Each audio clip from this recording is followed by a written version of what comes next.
first thing I'm going to do is going to be real easy. I'm going to sit down here in a minute so you and I can just talk, but I need to set my audio levels. Your name is? Alice. And your last name? Malinkowski. Malinkowski.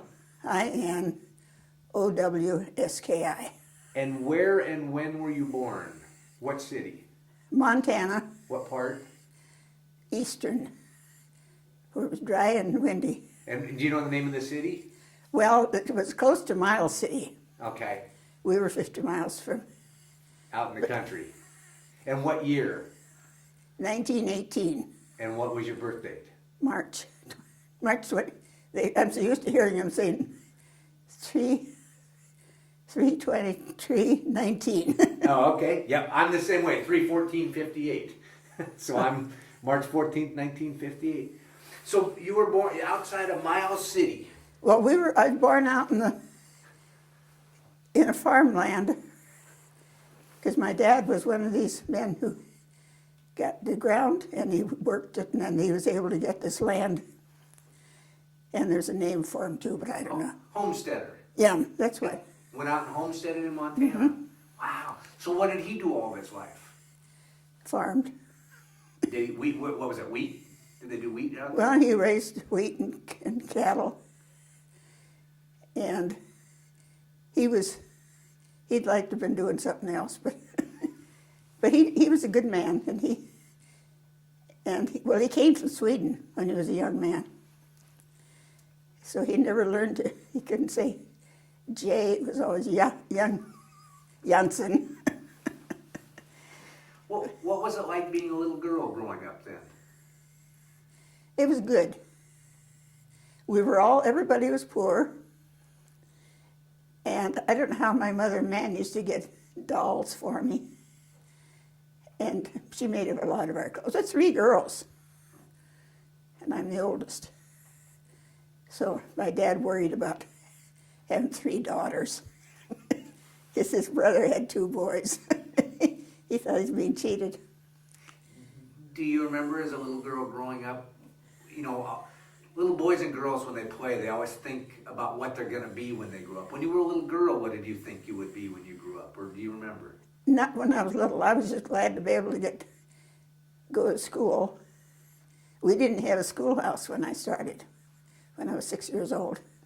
I had to live at another family quite a ways away. And it was one of these schools that all the grades in one room. And they had to stay in school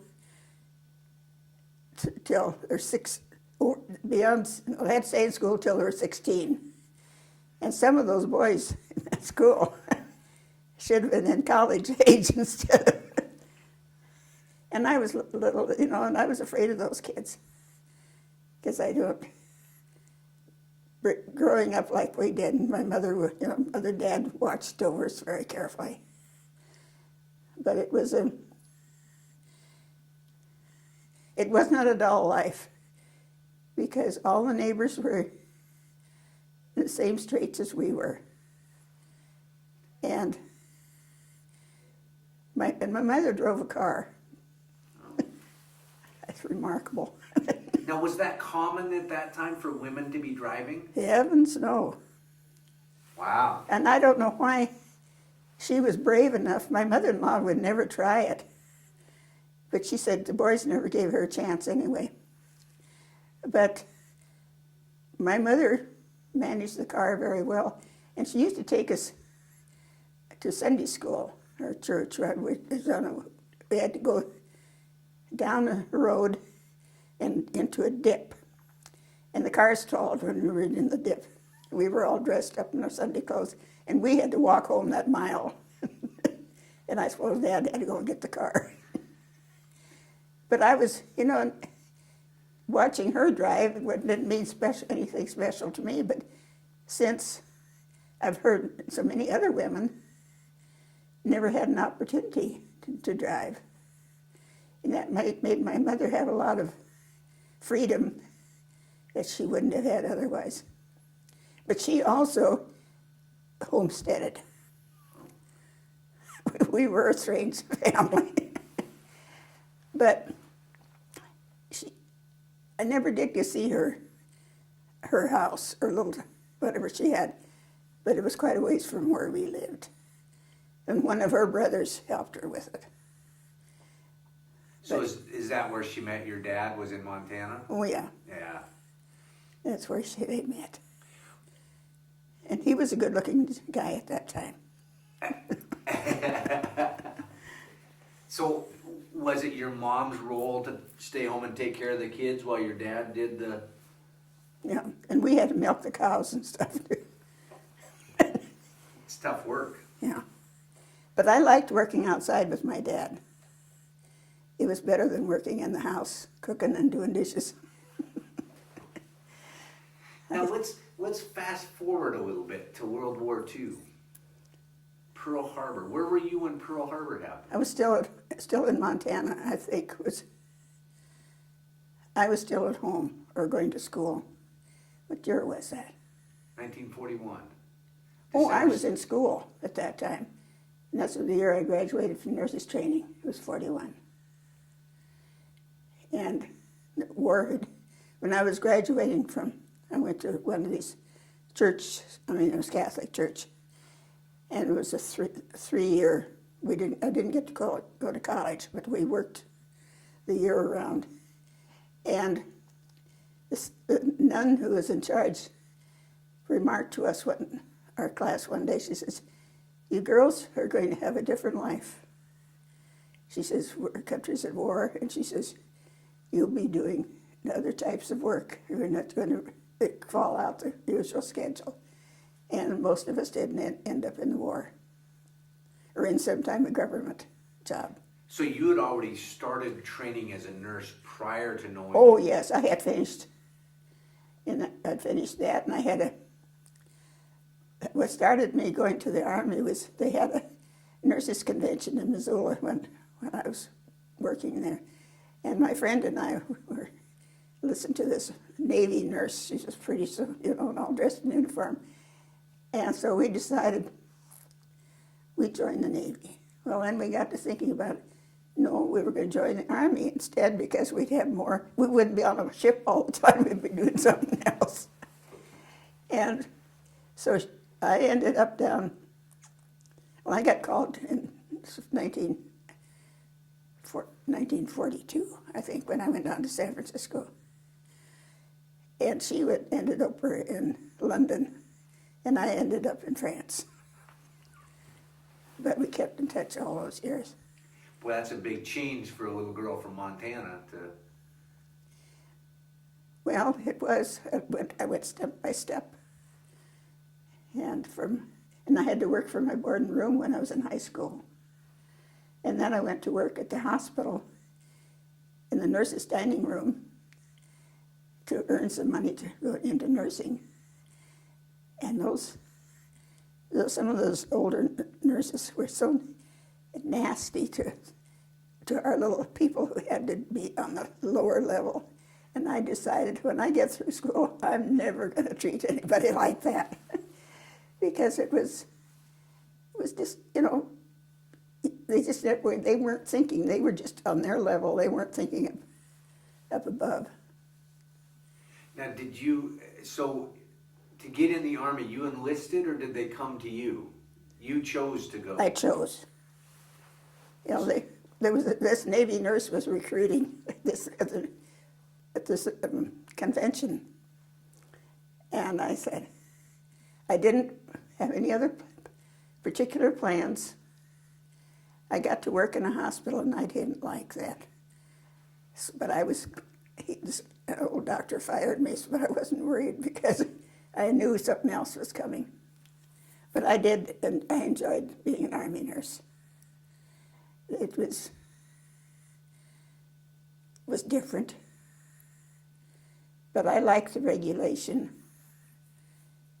And of course, we never knew from one day to the next where we were going or what we were going to be doing. But we had a good cruise, a good colonel, and all the men were.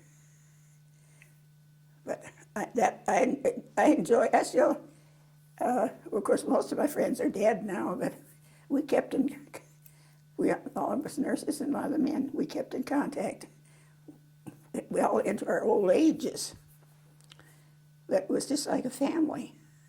Where did you, when you enlisted, where did you go to train in the Army? Where did they ship you to?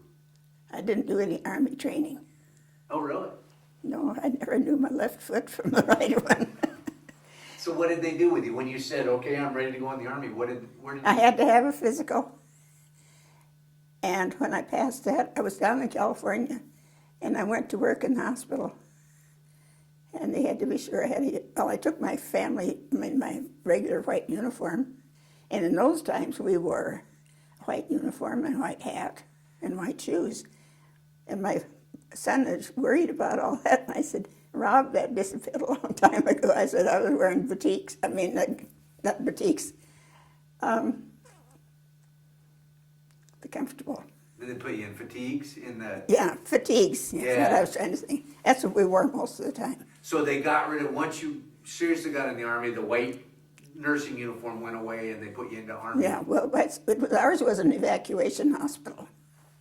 So we were constantly moving. In fact, we moved so much at the last operation. We were near the Czechoslovakian border, and our tents were leaking onto the beds. And so I gave one of the men a roll of Scotch tape so he could go around and cover the holes. So our hospital was ready to fold up after the war was over. And then they were going to send us over to the Pacific. But I was glad we didn't have to do that, because I was ready to get out. Because you went, when you left California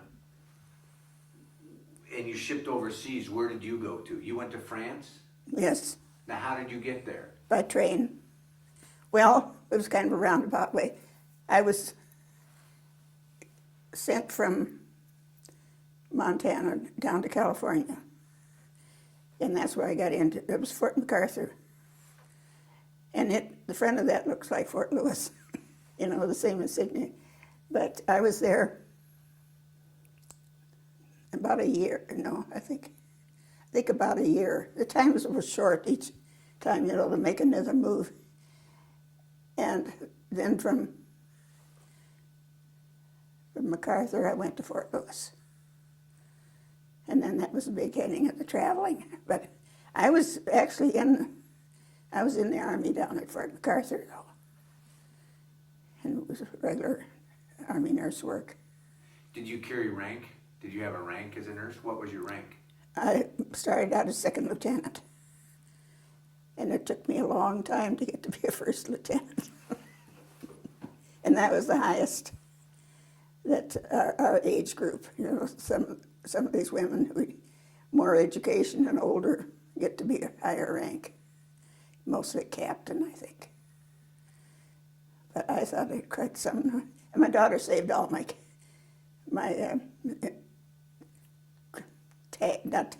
tags, but my silver and gold. Oh, all your bars and your... Yeah. Yeah. So she has those in the container. But she's been so interested in my activities because I was out long. She was long before after I was in the Army. Oh, yeah. When you were in the Army, because when you got up to be lieutenant, was it equal, men and women? I mean, if you saw a male lieutenant, did they treat you as an equal, or yes. was there kind of a... It depended on what grade. No, but we were accepted. It depended on what grade and how much position you had. And that was only just... Otherwise, we were all in it together. So it was one for all for one for all. Mm-hmm. Yeah. So I assume that they put you on a ship to send you over to France. Yes. Now, you didn't get in the Navy because you didn't want to be Because I wanted to go in the Army. So what was it like being stuck on a ship? Was it a big cattle boat that they just shoved you all on, or? Well, it was pretty awful. I can't remember the name of the ship, but crossing the Atlantic was awful. And the government made money on that because we couldn't eat the food. It was an old ship put into service, and it was walking down the steps. I guess it's called a galley. I never did learn the names. Anyway, I had to hang on to the steps or the shoulders going down because it was so slippery. But I can't remember. It took us all this time to cross from not New York, New Jersey, over. It was we got into England, into Northern Ireland is where we landed, I think. And boy, I remember all got down on the ground and kissed the ground. We were all so seasick all the way across. There were 36 of us, and the space that should have been 18. I have to have you have my microphone, yeah, there you go, because I can hear you. So, had you ever been on a ship before? Ever been on a boat? So, this was a whole new... I've been on a little fishing boat, but that was not very big either. But no, I was never... There wasn't any water in Montana, so that's why I never... Especially where you were. That's right. Huh. Was it all nurses on the ship, or was it a little bit of everybody, or? We were all, a whole outfit. The whole hospital was on this one ship. The doctors and the nurses and all the men, the enlisted men and the higher ranks of the enlisted people. We were all jammed into that ship for, I think it was 2 weeks. Wow. But what worried me was we were trained to learn how to, if another vessel, one of these little machines, and hit our ship so we could go overboard. And I said, that scared me more than anything else. And be on a little boat with all these people. So you really were glad when you got to land. I was. So what now, and again, you were evacuation hospital, is that Yeah. what? Well, we were with General McCartan's. Is that right? MacArthur? MacArthur. And in the Third Army. And whenever it was an end of that particular battle, then we moved on to the next setup. So we were constantly, the men were doing that. We didn't have to put up the tents, but the men did. And we were constantly setting up. And during the real high punch, during the beginning of it, when they were moving so fast, we were constantly taking our equipment down, the things that we needed, and put them away, and then we have to hurry up and get them back out. And sometimes it'd be only a week that we'd be moving, and sometimes less than that. Because the group I was with, we were called this is one of the first words, why can't I think of that? That's all right, if you don't think, it'll come to you. It's a place that you take care of the first people. Triage? No, even before that, it was shock ward. That was what we were called. Oh, really? And so our group, were 4 of us trained. We worked with the doctor, and when they brought the sick people in, we would go around and check them. And so if they needed a medication, and that's the first we gave penicillin. And then we kept their blood pressures in check. And then they went from our section into the surgery. And then we waited till the next group came, and our colonel had a ruling that no man could leave the hospital without being shaved, have his face shaved. And one time, I was in a tent where it was all men working. I was the only nurse, and these men were going out so fast. And finally they said, "Can't you take over?" So I shaved 2 men. And this man was so excited. He said, "I'm going to show my wife." And I said, "I hope that all the scabs are gone by the time you get there." But that was the only time that I was ever called on. That was toward the end but during the operating time, I never got out to do anything like that. What was the facility like? Because you're constantly moving, so it's tense. Tense. Describe it to me. What's it look like? What's it smell like? Well, we always had clean ground. Some field. And we had these big tents. We had tents for all the wards, for the surgery. And we lived in a little village, actually. And I never noticed the bad smell, because the wind was blowing. Were the tents full of beds? I mean, was it like I would think of a hospital ward? It was eventually. I mean, but when we first started, the men were brought in on carried, what do you call them? Stretchers? Stretchers. And then when they went in the surgery, it was just all surgical equipment. And then when they went into the building, they were set up in separate, not chairs, but still in their vehicle. I mean, that chair that they were sitting in when they got out of bed. I mean, we took them right from the stretcher. They were taken in and placed in a bed. And then that was a different group of people who took care of them. And then they were graded along to how fast they were getting along. But very seldom did they ever stay any longer than a week. So if you're constantly moving, so they come in and you get them stabilized and they go into surgery, they come back out. What happened to those people when you moved on? Did somebody else? They evacuated them to the hospital beyond. So as soon as they were stable, sometimes they got moved faster, depending on how fast the war was going. But they had to be able to breathe, take care of themselves. And then they went into another hospital. And that's when they had, it was another name of another hospital. It's a big hospital. So these men or women, we had one baby delivered.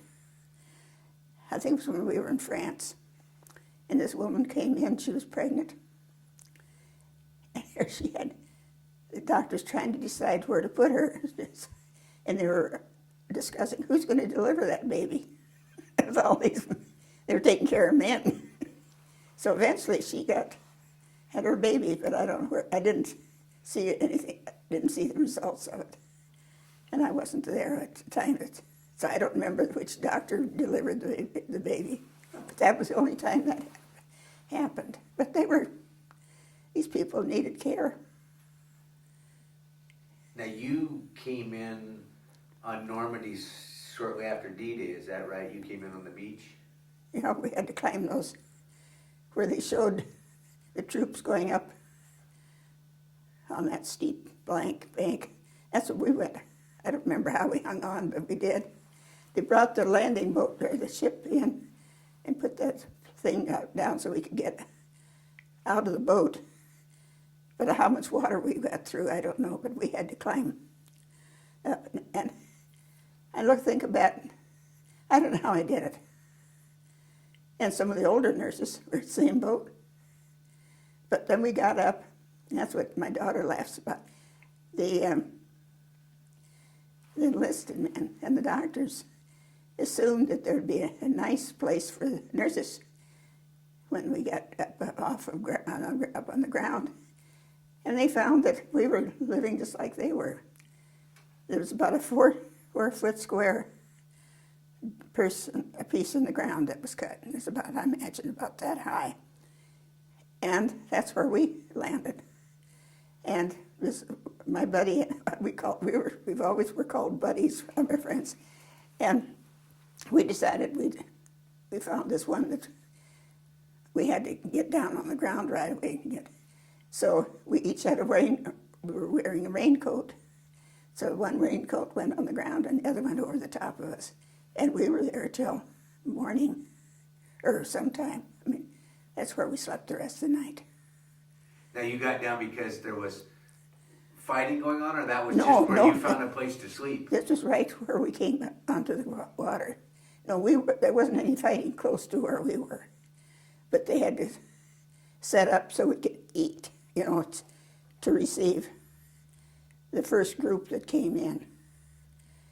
And the enlisted men had to be able to give injections to, or draw blood. So I let them practice on my arms because I had the good veins. And so we were all equipped for that, but we got so busy that I never did draw any blood. We just rushed around taking care of everybody. Were you, because when you landed on the beach, that was the first time you'd been to where war actually was happening, correct? The first time you'd been to a military zone where people... Oh, yeah. Yeah. Were you scared? I think we were all had that pounded into our heads what we were going to be doing. And I think the only time I was really scared was crossing the ocean. Because I didn't like that idea of having to jump down into the water. It was too cold. But we were kept so busy that I never had really time to think about it. I was doing what the rest of them were doing. So when you landed on the beach, were there wounded soldiers there? I mean, No, we went in before the fighting was all beyond. I can't remember the name of it was hedgerows. And we were landed on the beach before we got to the hedgerows. So we didn't, I don't know how many hours we were there before we set up the hospital. And they finally fixed up a soup kitchen of some sort. And I remember how disgusted we were. We were eating C rations, K rations. And the patients were having a regular meal. But I think we were kept on a certain, feeling of urgency, or nothing seemed to bother. And seeing people die, that did bother me. But I think it was the way we were brainwashed. was that the first time you'd ever seen anybody die? No, I had. You'd seen prior to. Yeah. So when they would bring soldiers back to you, what type of injuries were these seriously injured? Oh, yeah. Well, they were from the front lines. And some of them, well, the ones that could be saved were kept out in one of these field hospitals. And they were given injections or whatever they needed. And then they came to us with tags on them with what they had received. And so when they came to our tent, well, they knew what they'd had and what the doctor wanted to have. So. And your job was to keep them stable so that they could then go to surgery, Yeah. is that? So what did the soldiers, when they came in, when they talked to you, I assume that even in your busyness that some of them would talk to you. Do you remember what they talked about? There's one I'll never forget. He was toward the last, but anyway, he came in and there was two men came in together. Well, they were at the end of the row of, these were all on those wooden things that they're called. Cots, did they have them all on, or stretchers? Yeah, they were on stretch, but they were on these wooden, there's a name for this, that they put tents on to keep them off. Oh, the platforms, the tent, yeah. And so they were on those. So this one group who came in, the doctor was checking some of the others, and I thought, well, I'll go over and see how these men are getting along. And this one young man, right at the end of the row, he wanted to talk. He was a nice-looking young man. He got his wallet out to show me his pictures, and he acted perfectly normal. And I turned around to speak to the one next to him, and when I got back to him, he was dead. That really. And the doctor saw me, the look on my face when I saw that. Because, I don't remember what my thought was. I hope his wallet got with him after he died, and they took him to the mortuary. But he was so alert. And do you disassociate? I mean, you were so busy. Was there a way that, because it seems like from an outsider who never has had to face it, that if you saw that day in and day out, it would just tear you apart. But is there some way that your mind or body or... I think you're just, God helps. Because I've wondered sometimes how we did it. But something had to be done, and we were there to do it. And I think that was the main idea. And I never did get over death. One of them, a 19-year-old came in. He was on, we worked 12-hour shifts, and he was in this building for, I guess you would call it, I can't think of these names today. But anyway, it was a setup where the ones who had already been operated on were in this big room. And this man came in, and I looked at him, and so when the doctor, he'd just been operated on, but there was nowhere in the world that he could have survived. And the doctor came in, and I said, "What can I do to help him?" He says, "Nothing." So we had some chairs near where his cot was, and I spent that part of the time, that part of the day, watching him die. And I felt so helpless, because I knew there was nothing I could do, and he was well out of it. I mean, he didn't respond at all. I don't remember his name now, but when he last breath, one of the enlisted men came and stood with me, and another one, we call him Scotty. He was a little Mexican, and the two of them stood, and I guess we all cried together. But it was to me, it was such a cruel ending for him. Of course, he was safe because he was dead. Right, but still, I mean... But that's the one that really outstanding in my memory. I can still see what he looked like.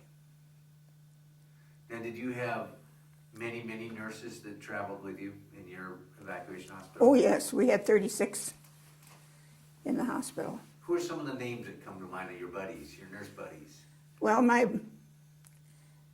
Bev, I can't think of her last name, Bev. She's big and tall. You'd think I could remember all the names. That's all right. But she was my best friend.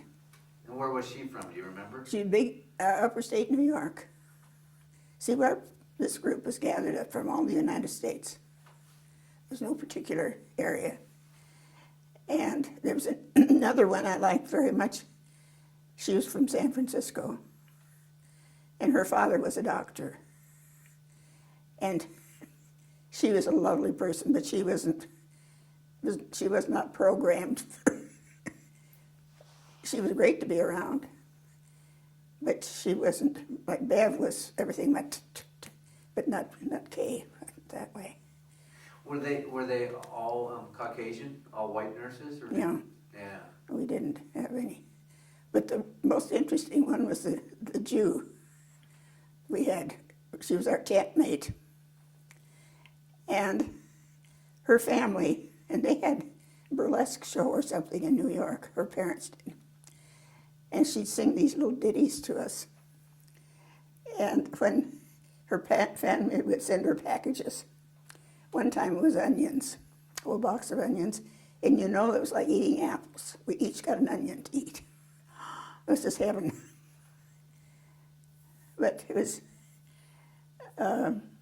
another nurse was from New Jersey, New Orange, I think it was. And she always her parents were Mama and Papa. And we'd listen to that. And I was trying to think. Well, anyway, we were a sort of like a clan, because we ate together, and I know one of the things, we used our helmets. We had to carry our helmets with us all the time. So we washed our clothes in the helmets. And I had insisted on having these sheets, these small sheets, so they fit on the in the bedroll. And we got back to Montana when my sister saw those, and she says, "What are you doing with those?" And I said, "They're my sheets." And she said, "How'd they get that color?" And I said, "I don't know." But we had little things that we wanted to bring with us that would be like home. So you had a helmet. Oh, we had those knitted things. So most of us went around with the knitted things and carried our helmets separately. Did you have to backpack? Or did they? No, we had duffel bags. All of our clothes went in a duffel bag. And that's why we didn't wear a uniform, fancy dress very much. But one way I could keep my better clothes, we'd roll them, put them in a sleeping bag, and they rolled up with a sleeping bag. And it stayed the press. And there wasn't very many occasions where we did get dressed up. It was a good thing. Because you were in the field working yes. Most of the time. Did you get R&R? I mean, was there a time where you guys were like tourists over there? Or? Yeah, we did. They arranged for a stretch of time. One time there was a building, I don't know if it was Army or what, but we had a doctor and one of the, I guess, was lady in charge, and it was like living in a hotel. We had our meals at the table, and there was a ping pong table and different card tables. And there was a swimming hole down below. And I have a picture of myself in the bathing suit, and I should have thrown that out, but I still have it. But I never swam. I never learned to swim, but it was fun to play in the water. And I think there might have been a regular pool there too. I don't remember, but I do remember seeing us down in this water, this running water. So we did have that. And another time I think was interesting. It was when we were in Germany. We were invited to the visit at the hospital. And it was the nuns were the Dominican order. And when I was a student nurse, there were 2 Dominican nuns in our class. And I recognized the habit that they wore. So I went over and I spoke to one of those nuns. I don't know whether she spoke English or I know I didn't speak German. But they were so gracious. And I told them about my friends in the United States. And because one of the German girls was,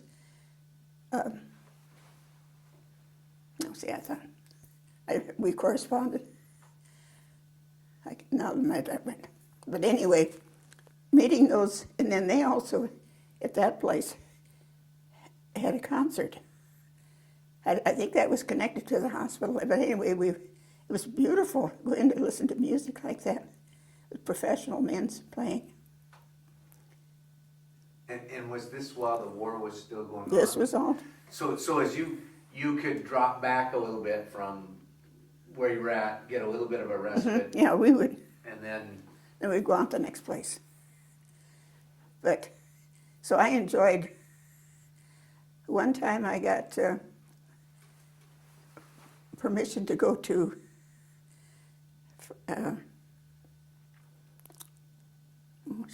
Lyon in France. And a nurse and I went and we stayed in a little hotel. And it was for people to get time out. And the food was good. And we were near this mountaintop. And see, I forgot that, but I have a picture of it somewhere. Anyway, we got up on this lift and went on top of the mountain, way up. And we played in this place, made snowballs and played. And there were 2 officers up there, and they joined us. And I was telling this one of these friends in Olympia about, she knew what mountain I was talking about. She'd been up there skiing years ago. But to me, that was a highlight. But we found out afterwards that lift hadn't been checked for a long time. So God was with us, taking us up there and coming back. But that was, but I can't remember the name of the mountain. It was one of the real famous ones in that area. And another time we were taken up into the Alps. And that was when, at the end of the war, and they were trying to get us onto ships to get us home. And they made arrangements for us to go down to this part of the, what's the name of that country? Where the Alps. were you Switzerland? Switzerland, yeah. And it was nicely arranged because they had a place for us to get up, into the snow. And they had a big dining room. And so the food was wonderful. And they had the horn, the Swiss horn. They were playing that for us. And that was, I think we were there about 3 or 4 days. That was to kill time till we could get on the ship. Yeah, because they had so many going back, they had to... Well, I was all set to come back in October. And I gathered up enough clothes from all my friends so I could come back. And I was all packed and ready to leave. And notice, you're going to have to stay because somebody has a higher number than you have. And here I was all ready. So I didn't get home until November. What was the hardest part or the worst part of being in the service, being in the war?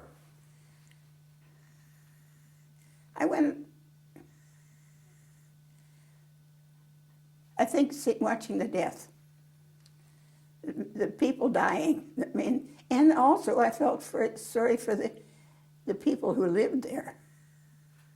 The families. There's one place we stayed. We were given a bill. They called it a billet, but it was, I don't know what it was, whether it was a private home or what. But we got places to stay. And we took care of our own rooms. And I don't remember how many of us left at this one time, but we got on this truck to go out. And this lady, it was her home, and she came out to say goodbye to us. And she was crying, and so we were.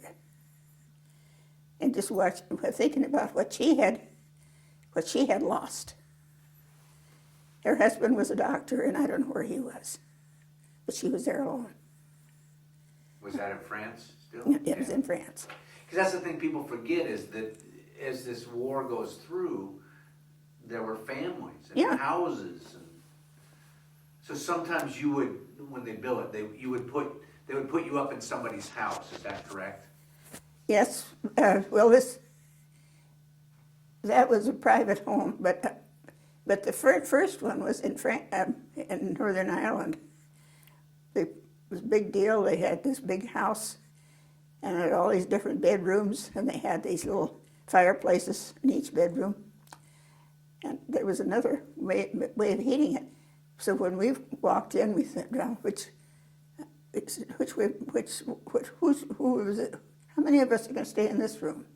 And we spread around the whole building. The next morning, there were 6 or 8 of the beds down in this one big room. We didn't need those fireplaces because it was too cold to use them. But it was all prepared for us. That was through the government, I'm sure. What was the best part of being in the service?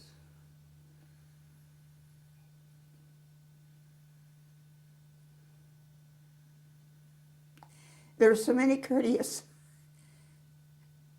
experiences, special treatment that we got. Well, like going up to the mountain,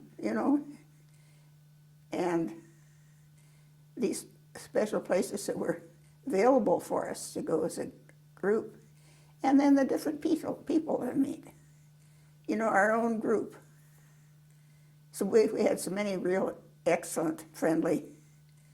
I think there was only maybe 1 or 2 that I wasn't comfortable around. But as a whole, we were all in it together. And when you say all in it together, I mean... Our whole unit. But I mean, you had a common focus. You knew what... It was let me see if this is right. Like a family. And did you know what the war was for, what you were fighting for? Mm-hmm. So it wasn't like, I don't want to be here. No, it wasn't. I felt I was doing, because we had men back from down the south. I can't remember even.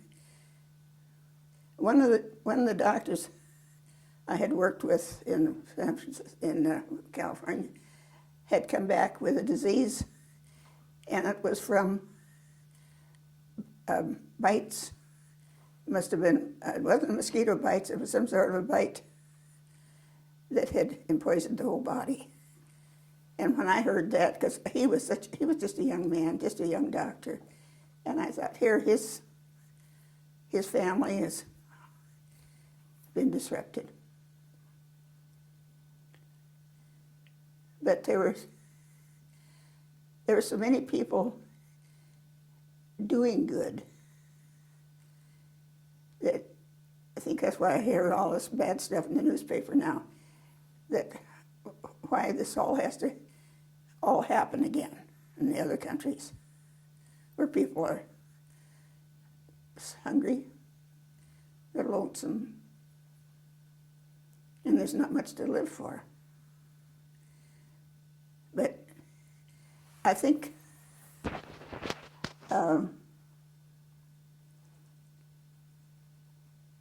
it seems like it's always been war. And this was a chance for me to do something that I could do. And being in the Army was the only way, because in order to make a living, I'd have to do something like that. And I was prepared for the caring for the sick. So I can't say what I did favor the most. What did you do after the war when you returned home? Where did I start? I got into nursing again. I worked in a hospital, and I worked in public health. I didn't like hospital nursing, not anymore. And I was spoiled because I was used to having the enlisted men there to help. And I worked in that hospital in Aberdeen. There was one nurse for the whole place, and I had to relieve for one time so she could get, or they were having a vacation for somebody. And I was asked if I would relieve. I knew absolutely nothing about taking care of individual patients. And one night I was on duty, and the doctors had finished surgery, and they left orders that had to be taken care of. And a man in another room was dying, and something was another wrong with something else, the third one. Oh, and the woman who was supposed to help me, went home. And I just about went crazy. I didn't do anybody any good at all. And so then the doctors who wrote the staff orders, do right away, they did them because I couldn't get to do them. And I'm just not, I was used to having somebody with me and helping me. And then and I felt sorry for the patients. I never did get around to see them all of them that night. It was on 3 to 11 shift, I think it was. Now you said an interesting thing. You said you weren't used to taking care of an individual patient. When you were in the Army, was it as far as the eye could see of patients and you were just always rushing? Well, we had our breaks, but we had the responsibility. When we were on duty, that was our responsibility. And then when we had our time off, we could either sleep or read. But it was a constant. We weren't lonely. The only way I can describe it is we were a unit working together. And when I worked in that hospital, I thought that was terrible. Those patients weren't getting any care. I didn't think they were. But in the military, you had that unique camaraderie. That was. Yeah. I hear that from a lot of the people that were in the service. It was just a unique bond.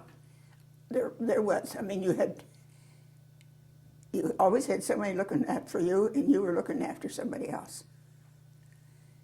And I think that's why so many of us, even after being out of the service, we kept in touch.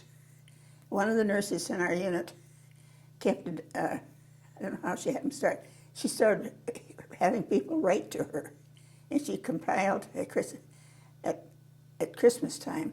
She'd send out all these letters that different ones had written, and I looked forward to that. So we kept in touch with everybody. When you were in the service over in France, did you get letters from home? Oh, yes. Oh, you did? Oh, yes. Did you get homesick? No, I didn't. I think I've been away enough. So I didn't. Well, my mother was so faithful in writing, and she sent me packages. And of course, they weren't equipped like they are now.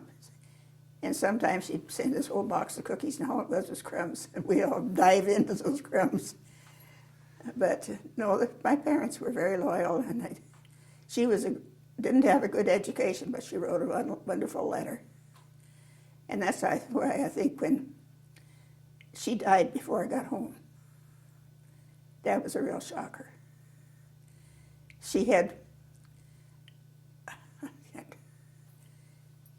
She was in the hospital, and she'd been writing to me, and I don't know how, it was a month or two where she was so ill. And my family could they sent cablegrams or whatever it was, and because of our moving out, I didn't get any of them. And I didn't know about her death until we got to to Chicago. And I called home. And I was so shook that I left the telephone dangling, and one of my friends came and paid for it. And then I had to make arrangements to get home. And by the time I got to Miles City, my dad was so excited, the bus almost knocked him down. And, I'd been gone for, 3.5 years. Did you know your mom had been sick? She'd been ill, but she had this cancer with the blood, And she got sick suddenly, I think. Because I think it was about sometime during the summer that and just at that time they didn't know what was wrong with her. But I mean, she never in her letter said, boy, I'm, No, yeah. no, she never complained. But she was dead and buried when I got home. And it's changed my life entirely. And I thought at that time, how these parents must have felt when they got the same notice, and these men coming home with not the family isn't there anymore. And I think that's changed my life more than anything else. Do you think that World War II changed women's role in society? Definitely. How so? Well, before that, the men always got up front, you know. But they finally realized that the women could do something too. And some of those women got quite high in rank, who stayed in after the war. And they're important people now. I could have stayed in, but I didn't. I decided, but before I even knew that my mother was gone, I decided I wanted to stay in for a while. But after I'd been out for a while, I thought, no, I'm going to get back. Get back and be a civilian again.